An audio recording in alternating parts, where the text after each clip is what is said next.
Hello everyone, my name is Dorian and welcome to my first ever track guide with the Porsche Cup. We are at Hungaroring and I'm using the fixed setup. Brake bias is at 44.3.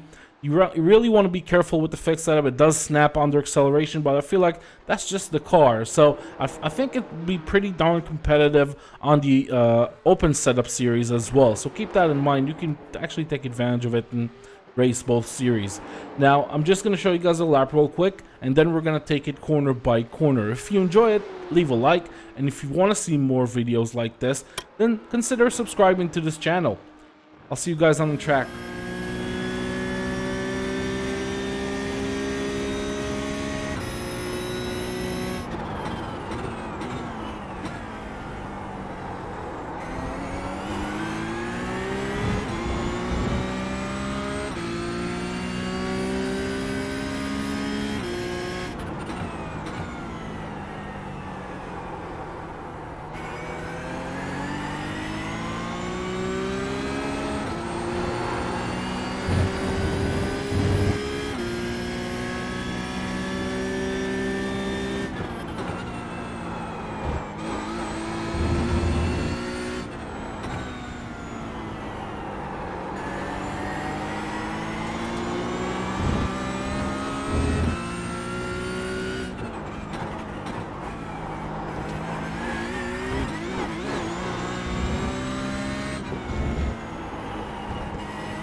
Okay, so we're coming up to turn number one, looking for a braking point. It's quite tricky, this one, because you have this dirt patch right here, and we need to brake well before it. But other than that, there's no visual marker that I can see, at least. So I'm braking, I would say, 2 car lengths before the white patch right here. Peaking very, very high, around 99%, 95%, then gradually releasing it, or else you're just going to lock up. You have to stay on the left for as long as possible here to extend the route that you're taking on turn number one. We're going to start braking very late, right towards this hut here. You can see I'm starting to rotate the car slightly and now really turning it in. And as I do, releasing the brakes, trail braking all the way into the curb. And only when I get on the curb is when I'm going to hit the throttle right here. In second gear, of course. And slowly accelerating out, so I'm staying on it 1 Mississippi, 2 Mississippi, waiting for the wheel to open up and only then back on the power. It's actually pretty decent traction on the exit here, so you can be quite aggressive in second. Taking the car all the way to the outside curb and taking it back to the inside. Nice short route, and prepare ourselves for turn number two. So we're going to brake right past the 100 sign, so right around here. Relatively early, relatively conservative, because the altitude change makes you lock up the front tire, the front left specifically. So you got to be careful. Down into third gear, and gonna stay in third gear throughout this corner. You can see I'm turning in quite early and trying to hug it the whole way through. Trail braking for a long time, and around this point is when I'm going back to the power. Not back to 100%, so around 60, 70, modulating it a little bit, waiting for me to really clip this inside curb, and then going back to the power, because the car is gonna wash out here. You need to leave it some room, because you don't want to wash out all the way to the right here. You want to sort of be in the middle of the track to prepare yourself with a good line for the next corner, because the Porsche has a tendency to snap here, and you really have to be careful, especially on cold tires. Big lifts on cold tires, but even on warm tires, see me lifting to around 60%, upshifting into fourth, and then squeezing it back to 100%. Letting the car wash out here. Keep the right tire on this white line, or else you will get an off track. Moving on to the next corner. Quite tricky this. Yeah, so before the white line, well before it, from 5th into 4th. I'm gonna stay in 4th. I like the stability 4th gives me here. Turn in quite early, trail brake into the curb. Looking to go over it. You can actually clip it just a little bit more than that. And as soon as the car is starting to land, you can see I'm going back to the power. The car really rotates well on the power, too much sometimes, but in high-speed corners, you can really be early on the power, and that helps you finish the corner without washing out. So plenty of throttle here. It rotated the car nicely. As I open up the wheel, it stabilizes and just takes me all the way to the left here. Don't go over the gray stuff. It will be an off-track. Past the black line here, that's the off-track line as far as I know. And taking the car as much to the left as I can. Already gonna start braking so well before the tire wall ends. Kind of braking diagonally to the outside, and then immediately taking the car to center track, because I want to hug it from the inside, take a nice short route on this corner. You don't want a wide entry. Trail braking, you really have to trail brake a lot with this car to get the rotate on entry. And then back to the power. Now very modular here, not slamming it. You can see I'm waiting on quite a bit. The car did slide out a little bit, had to catch it towards the end, but it's still pretty quick. But as much as you can cut it here, you really don't want to give it one more inch, or else you will get an off track. Now, braking diagonally into the outside curb. You're gonna do that right here. In terms of braking point, that's pretty late. Down into second gear just now, and rotating pretty early. Already back on the power, as you can tell, and that's basically because I want to stabilize the car on the curb. I'm not really trying to accelerate at this point. Just want to have a nice stable car so I can land quickly. As you can see, the car is pointed exactly where I want it. Straight wheel, 100% throttle. And as soon as I mount this curb, I'm going to short shift, or at least shift up into third, just to stabilize the car.